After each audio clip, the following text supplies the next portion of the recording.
This is Cardinal Francis George. I invite you to join me for the next few minutes to reflect with Father Robert Barron on the Word of God, which is the Word on Fire.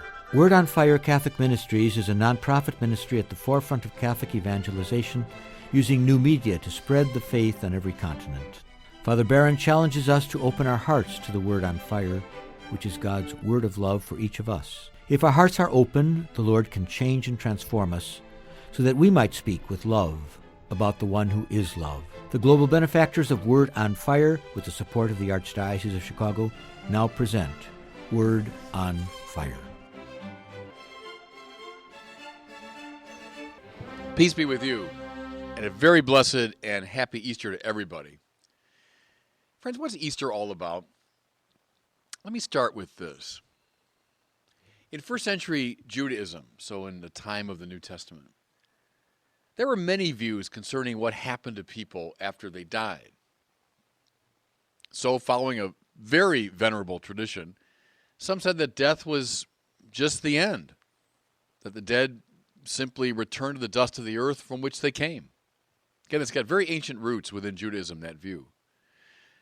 Others around Jesus' time maintained that the righteous dead would rise at the close of the age.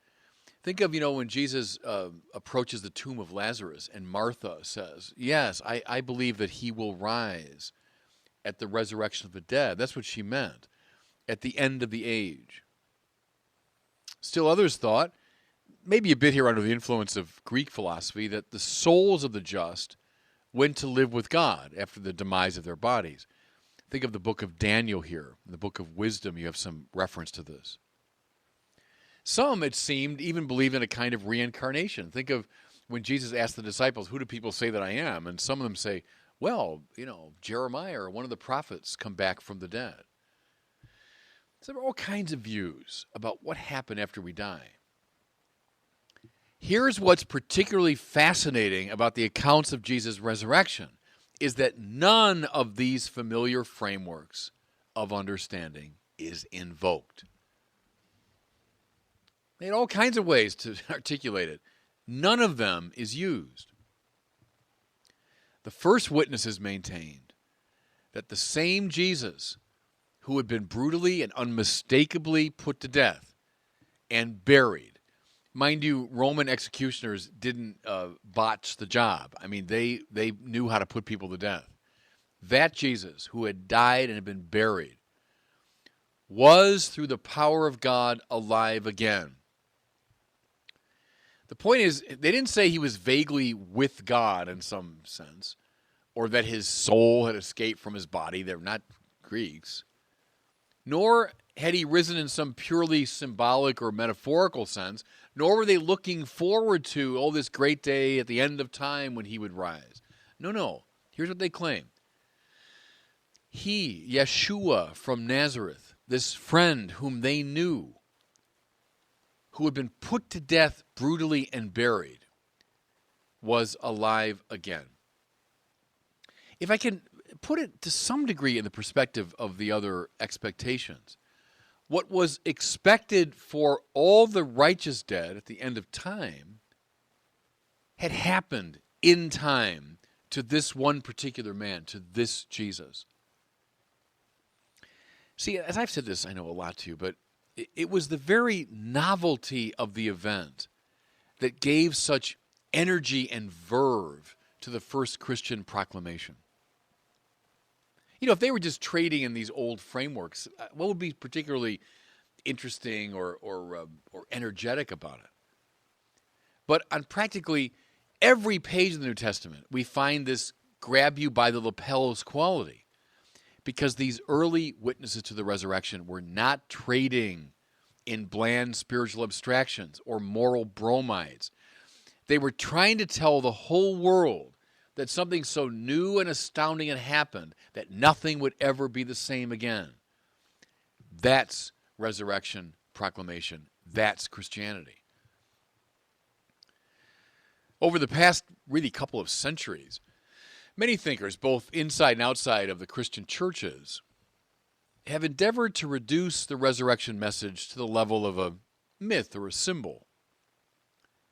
Easter, they argued, was one more iteration of the springtime saga that can be found in one form or another in most cultures, namely that life, triumphs over death in the, quote, resurrection of nature after the bleak months of winter. Go back to ancient mythology, come up through the stories of the different cultures, you find this resurrection myth, the springtime saga. Others maintained the resurrection is just a symbolic way of saying that the cause of Jesus lives on in his followers. Well, it was C.S. Lewis a long time ago put paid to these interpretations when he observed that those who think the resurrection story is a myth simply haven't read many myths. Mythic literature deals in ahistorical archetypes, and thus it tends to speak of things that happened once upon a time, or to bring it up to date, in a galaxy far, far away. Myths are trading in these great abstractions, and they're beautiful, important. I love the myths. But the point is, the Gospels don't use that kind of language. In describing the resurrection, they mention particular places like Judea and Jerusalem. They specify the event took place not once upon a time or in a galaxy far, far away. It took place when Pontius Pilate was the Roman governor. We can date that. There are coins with Pontius Pilatus on them. We know exactly when that was. More to it, they name distinct individuals, Peter, John, James, Thomas, etc., who encountered Jesus after he rose from the dead. People that knew him, that had touched him and seen him and talked to him. Finally, everybody, listen. Nobody dies defending mythic claims. Again, I love the myths. I'm not bad-mouthing myths for a second. They're terrific. I love them. I read them. They're extremely interesting. They're very important in the development of culture, all of that. But nobody died for Zeus or Dionysus or Osiris. There are no martyrs of Thor. But practically all the first heralds of the resurrection of Jesus went to their deaths defending the truth of their historical claim. I want that to sink in this Easter, the difference of these gospel stories and of the people who told them and defended them. Okay. But what does the resurrection mean? What are some implications we can draw from the resurrection? I think it means, first, that the customary manner in which we understand the relationship between order and violence, and I mean from the Epic of Gilgamesh to the Game of Thrones, has to be rethought. Let me say that again. The manner in which we understand the relationship between order and violence has to be rethought. Here's what I mean. On the standard sort of realistic realpolitik reading of things, order comes about through the violent imposition of the will of the stronger. And again, from ancient mythology all the way to Game of Thrones, that's what you see is relatively powerful people imposing their will through violence. Now, it can be very straightforward, like the violence of a bully on a playground. It can be a much more refined exercise of violence through geopolitical strategy. But the myth remains the same. Order comes through violence. Now, mind you, in Jesus' time, the great principle of order was the Empire of Rome, which maintained its hold how? Through the exertions of its massive army and through the imposition of harsh punishment on those who had opposed its purposes. The most terrible and fearsome of those punishments was the cross. A particularly brutal mode of torture. They think the Romans might have gotten it from Persians or from somewhere in the Middle East. But it was purposely carried out in public so as to have the greatest deterrent effect. It was precisely on one of those Roman crosses that Yeshua from Nazareth was put to death. having been betrayed and abandoned by his friends and condemned by a corrupt tribunal of collaborators with the Roman authorities. Now, when the risen Jesus presented himself alive to his disciples, they were, we are told, afraid.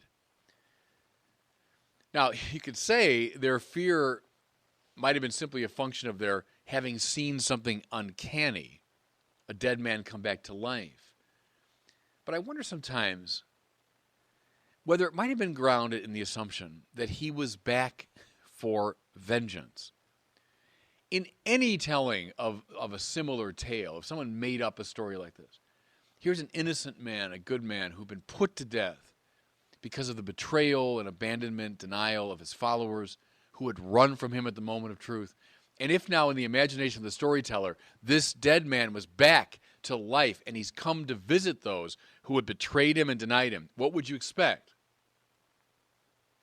You'd expect he's back for vengeance. See, again, order comes through violence. That's the way we tend to tell the story. But this story is different. After showing his wounds, the risen Jesus says to his friends, Shalom, peace. The teacher who had urged his followers to turn the other cheek and to meet violence with forgiveness exemplified his own teaching in the most vivid way possible. And what he showed thereby was that the divine manner of reestablishing order has nothing to do with violence, retribution, or eye for an eye retaliation. Instead, it has to do with a love which swallows up hate, with a forgiveness which triumphs over aggression.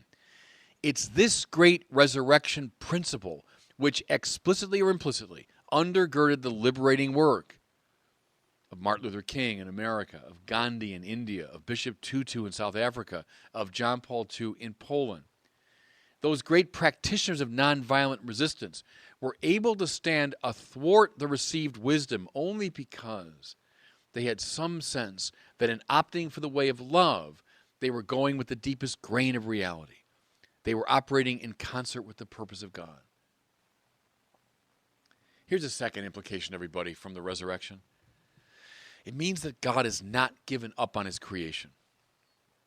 According to the well-known account in the book of Genesis, God made the whole array of finite things.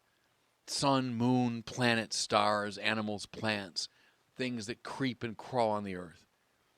And he found it all good, even very good.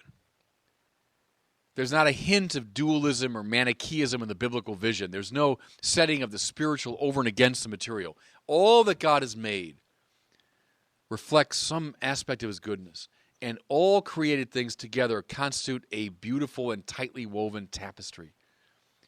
As the Old Testament lays out the story, human sin made a wreck of God's creation, but the faithful God kept sending rescue operation after rescue operation. From Noah's Ark through the prophets, the law, the temple, the people, Israel itself. And finally he sent his only Son, the perfect icon or incarnation of his love. Now here's the point, everybody. In raising that Son from the dead, God definitively saved and ratified his creation, very much including the material dimension of it. That's why the bodily resurrection of Jesus matters so much. Over and again, we've said no to what God has made, but God stubbornly says yes.